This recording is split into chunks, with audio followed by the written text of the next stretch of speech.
వివరాలు చూద్దాం. తిరుపతిలోని ఎస్వి యూనివర్సిటీలో చిరుతపులి కలకలం రేపింది. ఓఆర్ఐ సమీపంలో అర్ధరాత్రి 2 ఆవులపై చిరుత దాడి చేసి చంపేసింది. ఇటీవలే హెచ్ బ్లాక్ హాస్టల్ సమీపంలో ఎలుగుబంటి సంచరించింది. చిరుత ఎలుగుబంటి సంచారంతో యూనివర్సిటీ విద్యార్థులు భయాందోళన చెందుతున్నారు. దీంతో ఫారెస్ట్ అధికారులకు యూనివర్సిటీ అధికారులు సమాచారం అందించారు.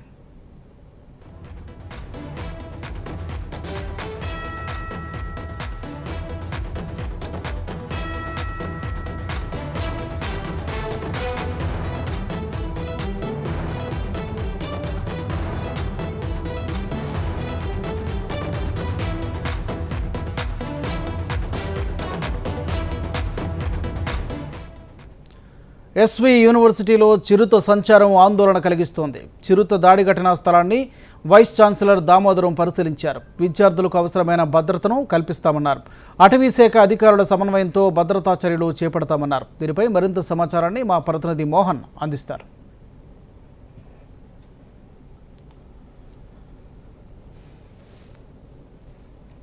యూనివర్సిటీ శ్రీనివాస్ ఆడిటోరియం అతి సమీపంలో 2 పశువులను వేటాడినటువంటి పులి రాత్రి వర్షం కారణంగా ఎవరూ లేకపోవడంతో పెద్ద ప్రమాదమే తప్పిందనుకోవచ్చు. నిత్యం విద్యార్థులు సంచరిస్తూ అర్ధరాత్రి దాటిన తర్వాత కూడా వీధి లైట్ల కింద చదువుకుంటున్నటువంటి ఈ ప్రాంతంలోకి మొట్టమొదటిసారిగా పులి రావడం జరిగింది. 2 పశువులను వేటాడుతూ వచ్చినటువంటి పులి రెండింటిని కూడా చంపేసింది. ఆ పులి ఆనవాళ్ళన్నీ కూడా ఇక్కడ చాలా స్పష్టంగా కనిపిస్తున్నాయి. ఇక్కడ పులి వదిలినటువంటి అన్ని వాటి యొక్క కాలి గుర్తులు అడుగులు కూడా చాలా స్పష్టంగా కనిపిస్తున్నాయి. గతంలో కూడా చాలా సందర్భాల్లో ఇక్కడికి పులి రావడం జరిగింది. అయితే హెచ్ బ్లాక్ సమీపంలో లేకపోతే ఎన్సీసీ క్వార్టర్ వరకే వచ్చిన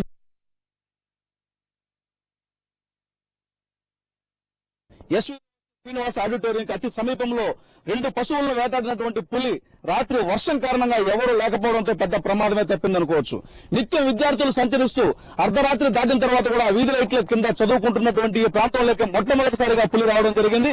2 పశువులను వేటాడుతూ వచ్చినటువంటి పులి రెండింటిని కూడా చంపేసింది.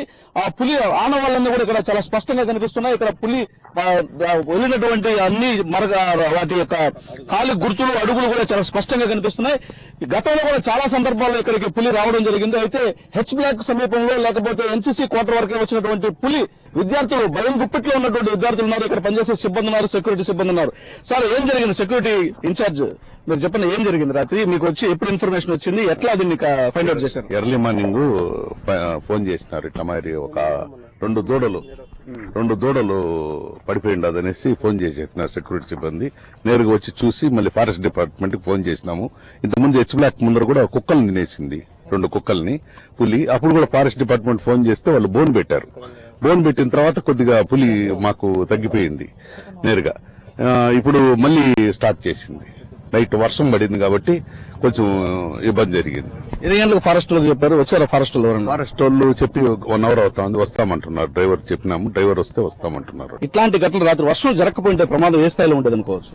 వర్షం రాకుండా ఉంటే చాలా దారుణంగా ఉండేది. ఎందుకనంటే ఈ వైస్ ఛాన్సలర్ వచ్చిన దగ్గర నుండి దాదాపు 61 రోజు టోటల్ బుషెస్ మొత్తం తొలగించడం జరిగింది. ఇంకా దారుణంగా ఉండేది ఇంతకు ముందు పులి లేవు కూడా. ఈ మధ్య అసలు ఏం లేకుండా ఉండి ఈ బుషెస్ మొత్తం తీసేసినందువల్ల. కానీ అనుకోకుండా రాత్రి వర్షం రావడము, పిల్లలందరూ కూడా ఎవరు లేకుండా ఈ హాస్టల్కి వెళ్ళడము, అందువల్ల చాలా మంచి జరిగింది అనుకోవాలి. ఇటువైపు చూసిన తరగతి గదులు, అటువైపు చూస్తే ఆడిటోరియం, మరోవైపు చూస్తే హాస్టల్స్. ఇంత మధ్యలోకి ఎప్పుడైనా వచ్చిందా పులి? అంటే గతంలో ఈ మధ్య కాలంలో అయితే రాలేదు. కానీ ఈ మధ్య మా గార్డెన్ సిబ్బంది వీళ్ళంతా చెప్పడం ఏం జరుగుతుందంటే ఈ అడవి పందులు గుంపులుగా వస్తున్నాయి, జింకలు వస్తున్నాయి. ఈ అడవి పందులు గుంపులుగా వచ్చి ఈ చెట్లు ఏదైతే గార్డెనింగ్ లో డెవలప్మెంట్ కి ఈ మధ్య పెట్టిన చెట్లు అంతా గడ్డలు లోడేస్తున్నాయి. అదే వస్తుంది అనుకుని కొంచెం భయపడుతున్నారు. ఇప్పుడు సడన్ గా ఈ చిరుతపులు రావడం, ఇంత రోడ్లో దాడి చేయడం అనేది కొంచెం ఆలోచిత విషయం. కొంచెం మనం సీరియస్ గా తీసుకోవాలి. ఇక్కడ లైబ్రరీకి సమీపంలో 24 గంటల లైబ్రరీ స్టూడెంట్స్ చదువుకుంటారు. ఇక్కడ ఈ మర్రి చెట్టు కాడ, ఈ షెడ్ కాడ రాత్రులు ఇక్కడే పడుకో ఉంటారు. వర్షం వల్ల వాళ్ళు రాత్రి లేకపోవడం వల్ల పెద్ద ప్రమాదం తప్పింది. ఇక్కడ పులులు ఉండే కొండ, అక్కడ సెక్యూరిటీ బాగా పెట్టాలి సార్. ఇక్కడ వచ్చి 2 ప్రాణాలు కోల్పోయేంత వరకు తెలియదు సార్. ఇక్కడ జనాలకి, సెక్యూరిటీస్ కి తెలియదా సార్? ఇప్పుడు ఫారెస్ట్ డిపార్ట్మెంట్ కి ఇన్ఫార్మ్ చేశారు, ఇంతవరకు రాలేదు. ఫస్ట్ సెక్యూరిటీని బాగా దృఢంగా చేయాలి సార్. అది సార్, ఇక్కడ దగ్గరికే వచ్చేసాం సార్. ఇక్కడ మేము ఎప్పుడు 1 వరకు చదువుకుంటుంటాం సార్. ఇప్పుడు ఒక మనిషి చనిపోయి ఉంటే చాలా ప్రాబ్లమే కదా సార్. 2 జీవులు చనిపోయాయి. ఇప్పటికీ వాళ్ళ యంత్రాంగం కూడా బాగుండాలి సార్. గతంలో చాలా సందర్భాల్లో ఎస్వి యూనివర్సిటీలో పులి హల్చల్ చేసిందన్న లైట్ గా తీసుకున్నటువంటి విద్యార్థులు ఈసారి ఏకంగా పరిపాలనా భవనం సమీపంలోని ఆడిటోరియం దగ్గరకి వచ్చి 2 జంతువులను వేటాడినటువంటి ఘటన చూసినప్పుడు మాత్రం ఉలికిపాటుకు గురవుతున్నారు. మరి యూనివర్సిటీ అధికారులు, ఫారెస్ట్ అధికారులు ఏ రకమైనటువంటి చర్యలు తీసుకుంటారన్నది మాత్రం వేచి చూడాలి. వీడియో జర్నలిస్ట్ సుబ్బుతో KM Mohan, HM TV, Tirupati.